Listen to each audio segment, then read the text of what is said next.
ଆସିବ ରାତି ତ ଦିନର ବିପରୀତ ଶବ୍ଦ କ'ଣ ଆସିବ ରାତି। ତାପରେ ଦେଖ ଭଲ ଭଲର କ'ଣ ଆସିବ ମନ୍ଦ। କିଛି ଭଲ ଗୁଣ ବି ଥାଏ କିଛି ମନ୍ଦ ଗୁଣ ବି ଥାଏ ହଁ କି ନାହିଁ।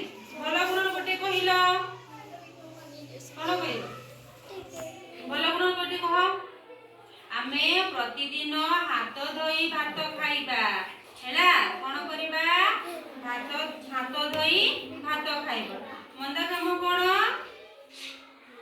ଚୋରି କରିବା ନାହିଁ ହେଲା। ଚୋରି କରିବା ଗୋଟେ କ'ଣ ଖରାପ କାମ ନା ତ ତମେ କେବେ ବି ଚୋରି କରିବ ନାହିଁ। ଆଉ ପ୍ରତିଦିନ କ'ଣ କରି ଭାତ ଖାଇବ ହାତ ଧୋଇ ତମେ ମାନେ ଭାତ ଖାଇବ।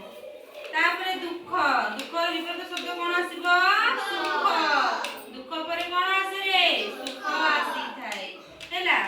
ତାପରେ ଦେଖ ସାନର କ'ଣ ଆସିବ ବଡ଼। କିଏ ସାନ ଥାନ୍ତି ତ କିଏ ବଡ଼ ଥାନ୍ତି। ତାହେଲେ ମୁଁ ଦୁଇଟି ପଶୁର ନାମ କହୁଛି ସେଥି ଭିତରୁ ମଧ୍ୟ କହିବ ତମେ କିଏ ବଡ଼ କିଏ ସାନ ହେଲା। ଗୋଟିଏ ହାତୀ ଆଉ ଗୋଟିଏ ମୂଷା ତ କିଏ ବଡ଼ କିଏ ସାନ ବଡ଼ ଆଉ ସାନ ବୁଝିଲା।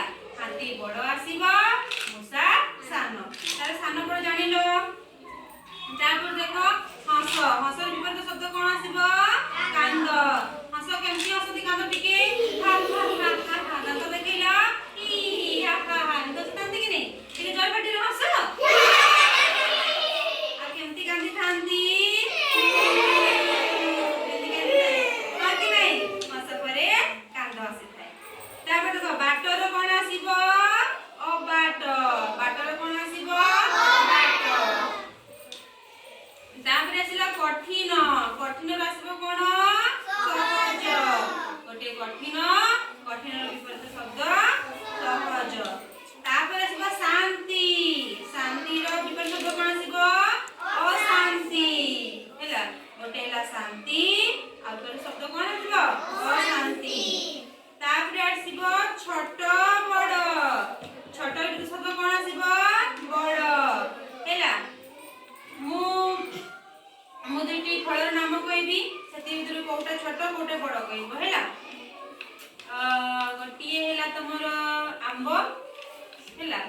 ଆମ୍ବ ଏବଂ ପଇଡ଼ କିଏ ବଡ଼ କିଏ ସାନ ପଇଡ଼ ବଡ଼ ଆମ୍ବ ସାନ ହେଲା। ଛୋଟ ବଡ଼ ଛୋଟ ହେଲା ଆମ୍ବ ଆଉ ପଇଡ଼ ହେଲା ବଡ଼।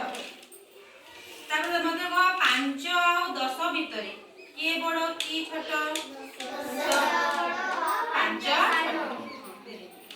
ତାପରେ ପାଖର ବିପରୀତ ଶବ୍ଦ କ'ଣ ଆସିବ ଦୂର। ଗୋଟେ ପାଖ ଆଉ ଗୋଟେ ହେଲା ଦୂର। ତାପରେ ଦେଖ ଡେଙ୍ଗା ଆଉ ଗୋଟେ ଗେଡ଼ା କିଏ ଲମ୍ବା ଥାନ୍ତି କି ଛୋଟ ଥାନ୍ତି ହଁ କି ନାହିଁ। ମୁଁ ଦୁଇଟା ପଶୁର ନାମ କହୁଛି ଦେଖ ଜେବ୍ରା ଏବଂ ଠେକୁଆ ଭିତରେ କିଏ ଡେଙ୍ଗା ଜେବ୍ରା କିଏ ଗେଡ଼ା ଡେଙ୍ଗା ଆସିବ ଜେବ୍ରା ଆଉ ଗେଡ଼ାରେ କିଏ ଆସିବ ଠେକୁଆ ହେଲା। ତାପରେ ଆଗ ପଛ ହେଲା।